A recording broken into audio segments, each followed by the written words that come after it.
Welcome, everyone, to another episode of Indie Reads Aloud Radio. We are having a blast today.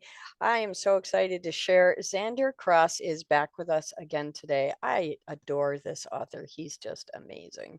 Congratulations on stepping outside of your comfort zone to write something new. This is really kind of cool for you. The Enchanted Forest. And your short story included in this anthology is Apple and the Dead Forest, correct? Yep. So tell us a little bit about the purpose of this collection of stories. Why did this group of writers come together to create an anthology? There's an incredible group of writers, and they invited me to write with them for this wonderful book. And what they've done is we come together and write for a different charity each time. All proceeds go to that charity, and this one goes to the Rainforest Foundation Awesome. for Indigenous people and making the world and the environment a better place. So it's a cause we all believe in, and we're really happy to write. Every theme in this book, the only theme that really is the big thing is that it has to be YA, and it has to have a forest in it. Okay. So when you get these calls for submissions, I mean, I know quite a few authors who write for anthologies. How do you find it different writing for an anthology as opposed to writing your own material for the series you're working on? That's such a loaded question. Yeah. It is hard to write for an anthology. At first, it was very difficult, especially when I got we have to beta review each other's stuff. So as soon as we've written it, we submit it to each other to be looked over. Okay. That's a very huge challenge. The first one, I just got ripped apart, and I was just like, "Do I belong here?" It took me, and then eventually, I started reading other people getting ripped apart too, and it became okay. It's like, okay, we're all getting ripped apart by each other. It's because Yeah. we're trying the best product possible. So, but then after I got relaxed into that, we can, I saw So some of did the you part did you worse than start me. I out relaxed. I was like, okay, we're all good. so did you start out with the intention to write something completely different, or did somebody give you guidelines other than it had to be YA in a forest? Did you get more specific details and Yep. prompts, or were you just given free rein to do that? Free reign. We got free reign to do whatever we want. And therefore we have in this, like, there's people doing like Celtic-y kind or Celtic sort of storyline with that kind of fairy genre. You have people just everywhere across the board doing anything from fantasy, just pure fantasy. And I did Chinese dystopia. Actually, I should say Awesome. Chinese apocalypse. This is post dystopia, pure apocalypse, and it links to my main series in the Atlas Dystopia Apocalyptica. Well, that's even more fun that we get a Yeah, little nugget of something that will harken back. So that's cool.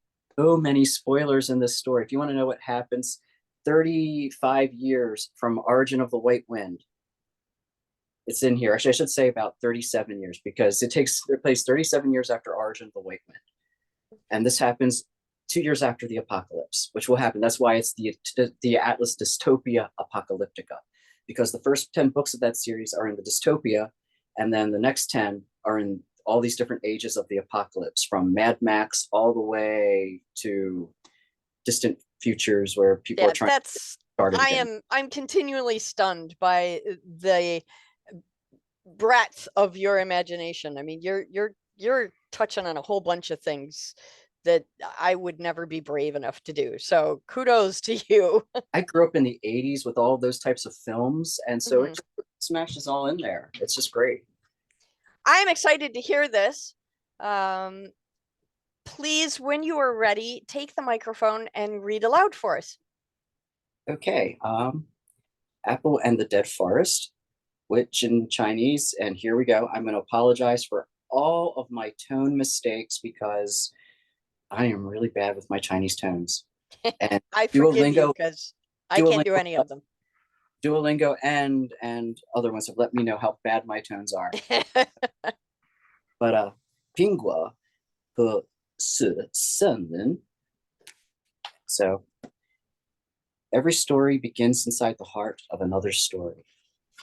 And I'm going to show because Lena Celeste, one of our authors, did illustration. Oh, cool. The book's got illustrations too. That's awesome. Yeah. All right. Everyone was gathering in the central building of the Tulo to keep warm. The merciless wind howled outside the round mud brick fortress and whistled through its narrow streets. Pingua wrapped the ragged old blanket tighter around his arms like a cloak and slipped inside the dark room, already filled to capacity. The scrawny boy dodged hips and elbows to creep close to the center, pressing his blanket to his nose to filter the smells of people who had not bathed in a long time. There was little clean water to do so between the ground pollution and the continual droughts. Every drop had to be filtered through a 5-step process. Water was far too precious to squander on vanity. And that day, fire lit up the sky, the ancient storyteller said, bony arms flung wide. A baby cried in the silence that ensued her proclamation. The mother jostled the child up and down, shushing it with intermittent success. Pingua remembered when the night had turned to day. It had been the year of the fire dragon when the lights went out and never came back on. The Carrington event of 2156 occurred just over 2 years prior, during the Lunar New Year when he was just a little kid. Pingua was now 13, older, although no less awkward. The entire city had howled louder than the wind. His father and mother got him and his older sister out, but it was a near thing. Father died saving them from a group of men, or so the family presumed. He never saw his Baba again after he told them to run. When the sun set, the sky remained stained with blood, and for 2 days the night was morning bright. The finger of the sun proclaimed the age of dragons is over, the storyteller continued. The reign of darkness is nearly complete. It certainly felt that way. The smog was heavy at times and made it difficult to breathe. Sandstorms still hailed out of the great western desert, and ice winds laden with dirty snow swept down from northern Mongolia. After years of extreme flooding, which had claimed most of the low-lying areas, the polarity shifted. No rain had fallen since Pingua could remember. Months, over a year now. It seemed like forever. Hi, Pingua, Lin whispered. He ducked around legs and crawled along the floor until he reached Lin's side. Lin was pretty even with soot smudged across her nose and cheeks. Pingua really liked her, but she only thought of him as a friend. That hurt, but Pingua understood. She was a year older and he was nobody special. Not many people liked him, so he accepted the situation for what it was, simply to be close to her. Still, he dreamed of what it might be like to kiss Lin. He never cared about that sort of thing before he met her, but after, it was all he could think about. Sadly, Pingua knew it was a lost cause. Lin liked Min, of course, their other friend, who was already sitting beside her. Wang Min was the kind of boy everyone liked, tall, athletic, and muscled despite the lack of nourishment. Min pulled his long hair into a ponytail, the bit of scruff on his chin and upper lip giving him a manly air. At the ripe old age of 15 going on 16, Min was handsome. All the girls liked him, and the women doted on him too.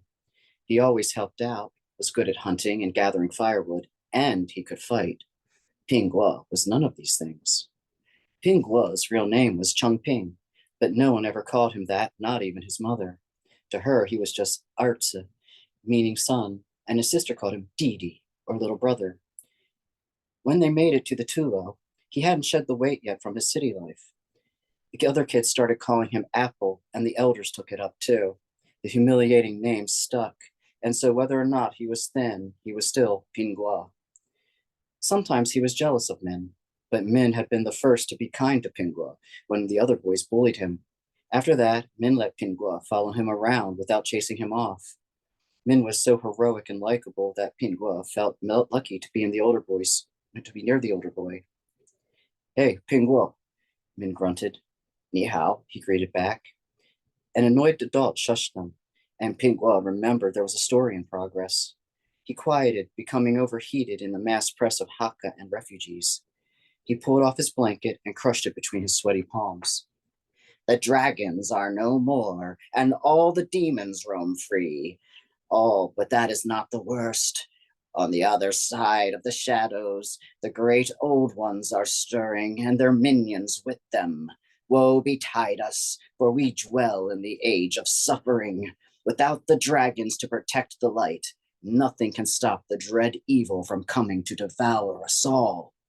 A dramatic pause followed, with only the gurgling of the comforted baby and a few muffled adult coughs in the ensuing silence. But there is still hope. They say one dragon yet lives, the old woman whispered. Everyone leaned in. Hiding deep in the mountains to protect the last seed vault awaits lured by, for the day a brave soul will come to distribute the seeds to the world and make it live and grow once more. A loving soul with the heart of a phoenix, and in flame this young prince shall be reborn to protect the realm of light. Do you think any of that's true? Pingua asked later when they shuffled out with everyone else. The streets inside the Tula were narrow, with its many residences crowded together. The structure was a miniature fortress in the round, built by the Hakka people on the shores and mountains of Fujian. Amidst climate upheaval following the Carrington, the Tulos had become a sanctuary for any human who abided by the rules of the communal Hakka. Real dragons, Min scoffed. Have you ever heard of such a thing? I don't know, Lin said. The dinosaurs were real, right? There's bones to prove it. Dinosaurs are dinosaurs. They are not dragons, Min affirmed. Pingua didn't know anything about dragons, but he had seen a demon once, although he knew better than to say so. He did not want to be made fun of or defend what he knew was the truth to his friends. Not that dragon stuff, the seed vault, Pingua clarified. Here's where we split, Min said. The crowd had thinned out considerably by then, leaving the three teenagers almost alone in the street. Unless you need an escort? No, Pingua said, a shade too quick. I'll be okay. Hurry on before Lin's dad gets mad. Min nodded, his expression stiff and serious. All right, see you tomorrow. 再见, Lin waved over her shoulder. See you later, Pingua said, his tone mournful. Pingua watched them leave, wanting to call them back, that he changed his mind. A pit of fear lodged in Pingua's stomach as he turned and walked to the small room that housed him, his sister, and their mother. Trudging back alone was always daunting in the narrow confines of the Tulo. The roofs of the circular buildings overhung the dark streets, making almost a turtle shell to protect the village. One could run from rooftop to rooftop if they wished, but Pingua was afraid of slipping and falling to try. It looked like fun, though, and Pingua dreamed of working up the courage. The problem was, that's where they waited for him. On cue, something cold, hard, and wet slapped his face. He touched his stinging cheek, his fingers wet with mud and ice. Jeering laughter filled the night air. Hey, useless rich boy, you like food? You look hungry, Apple. Eat this! Another mud cake thudded down. Pingua dodged it. The dark ooze splattered on the packed earth, this time smelling of dung. Pingua ran, the echo of feet running across the rooftop, giving chase. His door was down a dark dead-end alley, and he'd been laid out on the ground there before on nights he wasn't quick enough. The alley door was just ahead, if he could just make it. His heart pounded, the cold air searing his lungs with blazing pain, the mist coming so fast from his mouth that it obscured his vision. He heard shouting, but never turned to look back. Then a hand clamped down on his shoulder before he could open the door, just within reach. Pingua jumped, waiting to feel the accustomed blows. He was prepared to hit the ground and curl up to protect himself around his blanket to keep them from destroying it.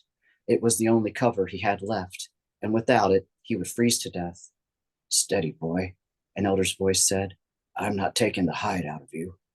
By his manner of speech, it was one of the Hakka. They're gone. Thank you, Mr. Pingua could not tell if he was shivering from the cold or the adrenaline. No need to thank me. Some lads just got the mean in them. Already too many mean people in the world. Don't end up like them, and that'll be thanks enough. Pingua nodded and went inside, climbing the narrow stairs to their tiny two-room apartment on the third floor. He found his sister preparing to go out. Where were you? His Gia asked, pulling on her sweater. You know I have to go. To qualify for their meager portion of rice and eggs, Mai did weaving and other communal chores by day. At night she made rounds to the elderly, reading, sewing, and other small tasks. There was no such thing as currency any longer, only service. There was a story in the public house. Is Mom better? Of course not. She isn't going to get better either. Best for all of us if she just dies in her sleep, his sister whispered. Mai didn't really mean it, but they were all tired and frustrated. Worse, Pingua suspected Mai was right. Lots of people had fallen sick, and none of them were getting better, especially the older ones. Time was, people could collect herbs in the forest and make medicine to heal themselves, he said, verbatim imitation of an elder he heard lamenting about all the illness. There are no forests, Mai said. None living anyway, and there never will be again. The only things out there are demons and blight. His sister's eyes were haunted by their reality, and she looked older than she should, a real adult. She dipped a rag in a precious bit of water and wiped the dirt smearing his cheek. She didn't ask how it happened, and he was grateful. Watch Mom, all right? I don't want you to go, Pingua said. I know, but we need to eat. I made some rice. It's not much. I gave Mom her share already, what she could get down. A knock on the door meant her friends were there to make their rounds together. Mai grabbed her coat and left.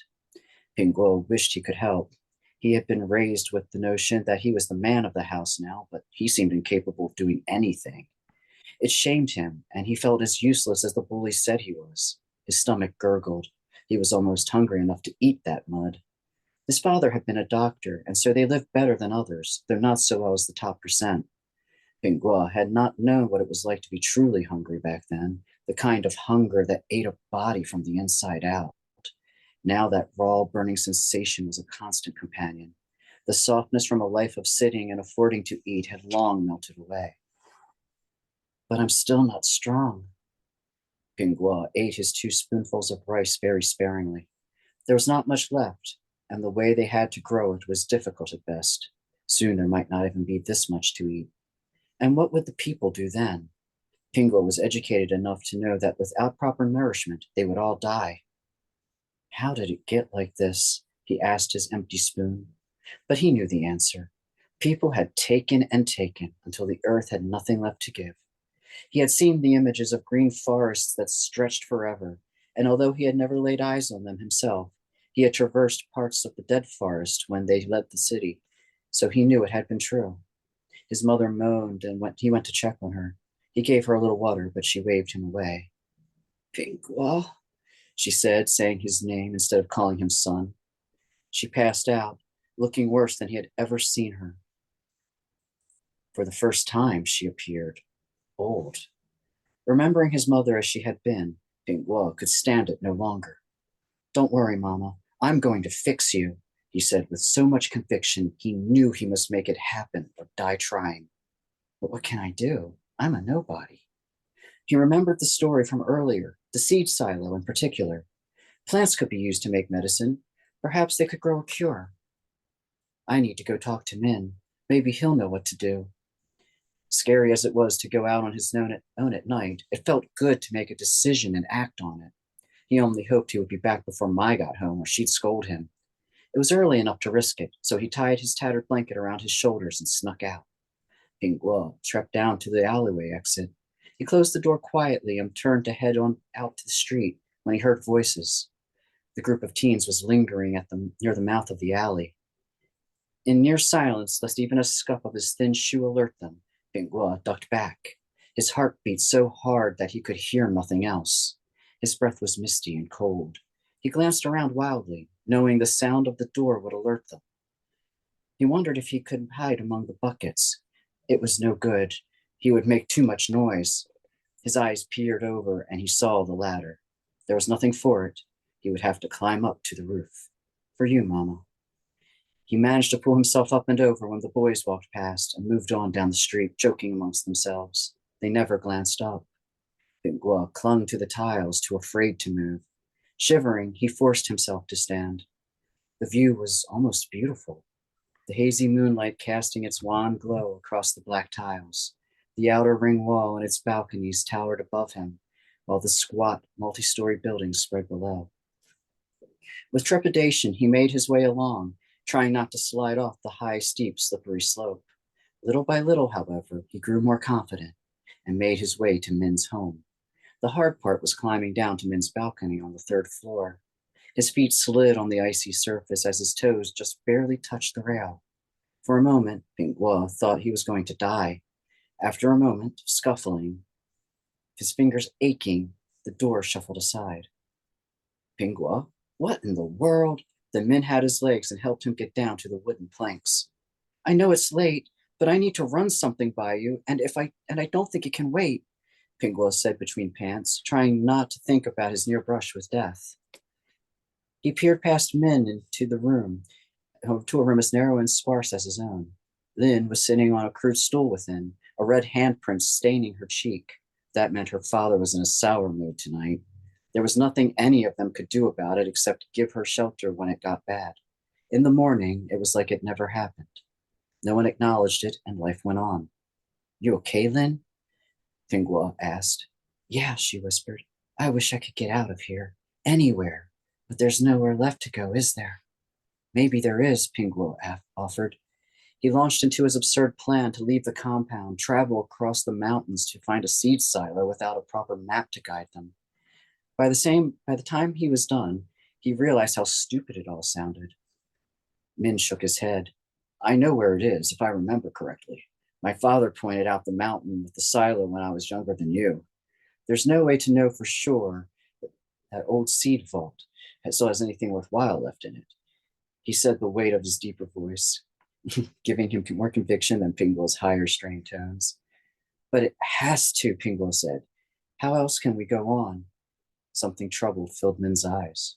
What is it? Pingua asked. I shouldn't be talking about this, but the truth is, there's less food than anyone knows.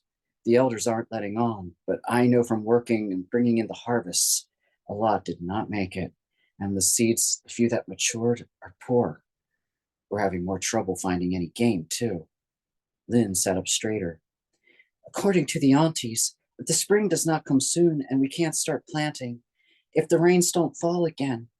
I heard one tell another this morning that if it comes to that, they should kill the children in their sleep to keep them from the pain of starving to death. Min swiped a hand through his long hair. A cold pit of fear lodged in Pingwell's stomach. That included him. And if they were willing to murder children? What about the people who are sick, like my mother? This sounds crazy, but maybe I should go after these fool seeds, Min said, his lips pressed tight. Any chance is better than none. You can't go alone, Min. What if you break a leg or get mauled by wild animals? Lin asked. I'll take Pingua. And what about me? Lin asked, indignant.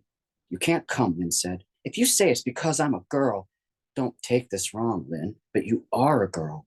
It's not that you aren't strong or capable. I've seen you carry the water buckets on your harness. Then there's a lot of bad people out there, Lin. They'll hurt you. Think I don't know that? I've been hurt. She touched her swollen cheek. They'll hurt you worse and never stop until you're dead, Min said, staring into her defiant eyes.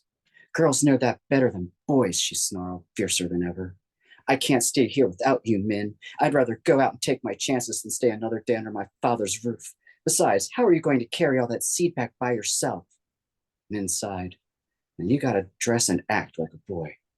They looked at her clothes, which were layers of mismatched garments from whatever could be salvaged. She had no shape under it, nothing about her that said male or female either way. We have to leave tonight, Min continued. Sooner the better, before anyone knows what we're doing. The elders have known about that old silo for decades, but so far as they're concerned, it's just a thieves' den, and if there was seed, it's long gone. They'll stop us. We'll need supplies, Lin said.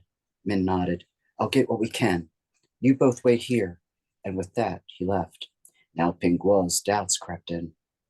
What happens if we get out there and it's nothing? What if we can't find our way back? He wondered aloud. Hey, it's your plan, right? Lin kissed him on the cheek, the first he'd ever received from a girl who was not his relative. His skin tingled, the warmth remaining long after she set about making one of Min's blankets into a knapsack. Nice. All right. Now I have to go buy the book because I want to see what happens next. And Lord Bai's in it from Dragon Game. It's very fun. Very and he fun. gives you all kinds of spoilers. So, yep. I'm very excited to read this. I'm really grateful that you came back on the program to share this with us. I just think it's an amazing project that is really doing some great work. So thank you so much for coming in.